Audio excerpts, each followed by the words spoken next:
Hello दोस्तों। आज हम बात करते हैं भारत के संविधान में जो मौलिक अधिकार है उनके बारे में।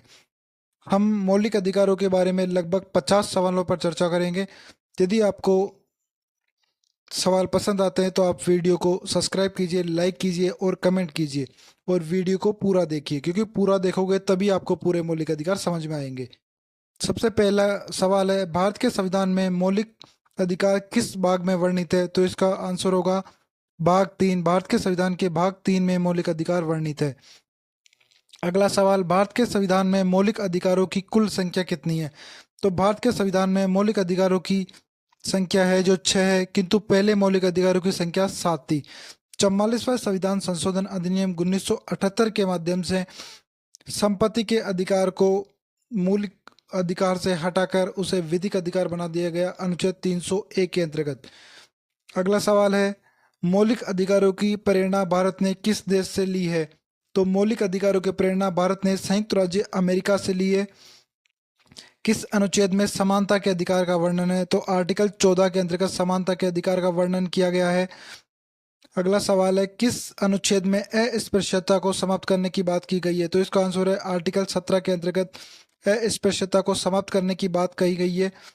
संविधान का अनुच्छेद 19 किससे संबंधित है? तो संविधान का अनुच्छेद 19 स्वतंत्रता के अधिकार से संबंधित है, जिसमें नागरिकों को दी गई विभिन्न प्रकार के स्वतंत्रताओं का वर्णन किया गया है। अगला सवाल है, बंधुआ मजदूरी किस अनुच्छेद द्वारा निश्चित की गई है? तो बंधुआ मजदूरी किसके द्वारा निश्चित की गई है? आर्टिकल 23 के अंतर्गत बताया गया है कि बंधुआ मजदूरी है जो किस अनुच्छेद में की गई है। किस अनुच्छेद में बाल श्रम पर रोक लगाई गई है? कि बाल श्रम करना किसी भी परिस्थिति में मतलब इसका कोई भी वो नहीं है कि आप किसी भी परिस्थिति में बाल श्रम को शामिल नहीं कर सकते। आर्टिकल 24 के अंतर्गत इसकी बात की गई है। जीवन और व्यक्तिगत स्वतंत्रता का अधिकार किस अनुच्छेद में है? जीवन और व्यक्तिगत स्वतंत्रता का अधिकार आर्टिकल 21 से संबंधित है। संविधान का कौन सा अनुच्छेद संवैधानिक उपचारों का अधिकार प्रदान करता है? तो इसका आंसर है आर्टिकल 32 यानी आर्टिकल 32।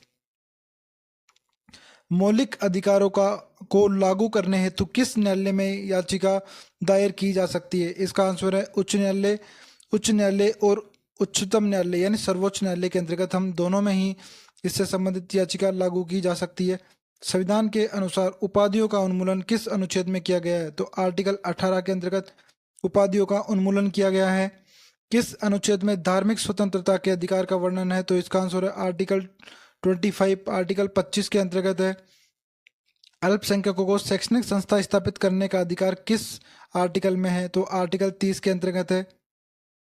किस अनुच्छेद में समान कार्य के लिए समान वेतन? तो इसका आंसर होगा आर्टिकल 39 डी के अंतर्गत। बालकों को निशुल्क और अनिवार्य शिक्षा का अधिकार किस अनुच्छेद में दिया गया है? आर्टिकल 21 ए के अंतर्गत दिया गया है, जिसे 86वें संविधान संशोधन अधिनियम के माध्यम से जोड़ा गया था। रिट जारी करने की शक्ति किसके पास है? तो रिट जारी करने की शक्ति है जो न्यायपालिका के पास है, सर्वोच्च न्यायालय के पास है। रिट की संख्या कितनी होती है? रिट की संख्या होती है जो 5 प्रकार के रिट जारी की जा सकती है। किस अनुच्छेद में भारत में नागरिकों को भाषाई और सांस्कृतिक अधिकार प्रदान किए गए हैं? तो इसका आंसर होगा आर्टिकल 29 और 30 के अंतर्गत। संपत्ति का अधिकार अब कौन सा अधिकार है? संपत्ति का अधिकार अब विधिक अधिकार है। पहले ये मौलिक अधिकार था, किंतु 44वें संविधान संशोधन के माध्यम से इसे विधिक अधिकार की श्रेणी में शामिल किया गया। कौन सा मौलिक अधिकार केवल भारतीय नागरिकों को उपलब्ध है?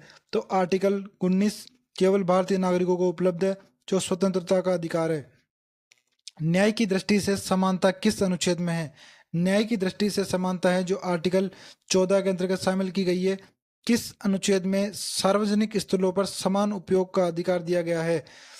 तो इसका आंसर होगा आर्टिकल 15 के अंतर्गत। भारत के नागरिकों को कितने मौलिक अधिकार दिए गए हैं? भारत के नागरिकों को कुल 6 मौलिक अधिकार दिए गए हैं। किस संशोधन द्वारा संपत्ति का अधिकार मौलिक अधिकार से हटा दिया गया था? तो इसका आंसर है 44वें संविधान संशोधन के माध्यम से। देखिए आप ये संपत्ति का अधिकार लगभग कितनी बार आ गया, इससे आपका रिवीजन होगा और रिवीजन से आपको अच्छे से याद होगी और आपके माइंड में बात बैठ जाएगी। कौन सा मौलिक अधिकार संविधान की आत्मा कहलाता है? तो यह है संवैधानिक उपचारों का अधिकार संविधान की आत्मा कहलाता है। समान अवसर का अधिकार किस आर्टिकल में? तो आर्टिकल 16 के अंतर्गत समान अवसर। अनुच्छेद 25 से 28 है जो धार्मिक स्वतंत्रता से संबंधित है। किस अनुच्छेद में जीवित प्राणी को गरिमा के साथ जीवन की व्याख्या हुई है? मतलब ये आर्टिकल 21 की बात की गई है। किस अनुच्छेद में यह उल्लेख किया गया कि कोई भी व्यक्ति कानून के समक्ष समान है? तो आर्टिकल 14 समानता का अधिकार।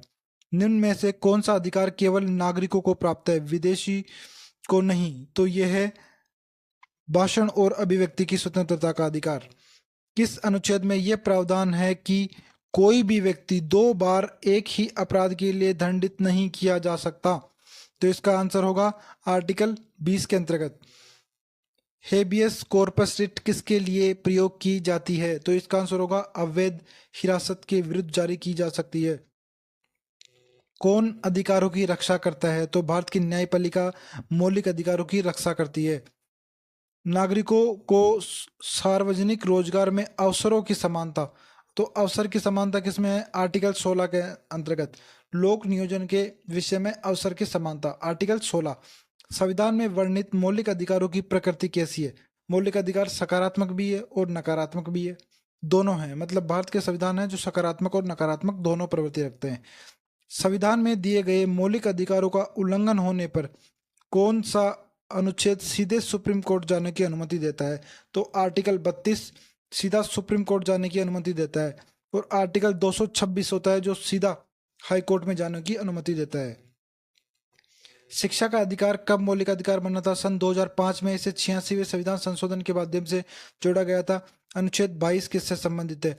गिरफ्तार व्यक्ति के अधिकारों से संबंधित है। कौन सा मौलिक अधिकार भारतीय संविधान में सबसे पहले उल्लेखित है? तो सबसे पहले है आर्टिकल 14 में समानता का अधिकार है। किस अनुच्छेद में धर्म, जाति, लिंग, जन्म स्थान के आधार पर भेदभाव निषिद्ध है? आर्टिकल 15 में। अनुच्छेद 26 किससे संबंधित है? तो अनुच्छेद 26 किससे संबंधित है? अनुच्छेद 26 है धार्मिक संस्थाओं की स्वतंत्रता से। क्यो वारंटो रिट किससे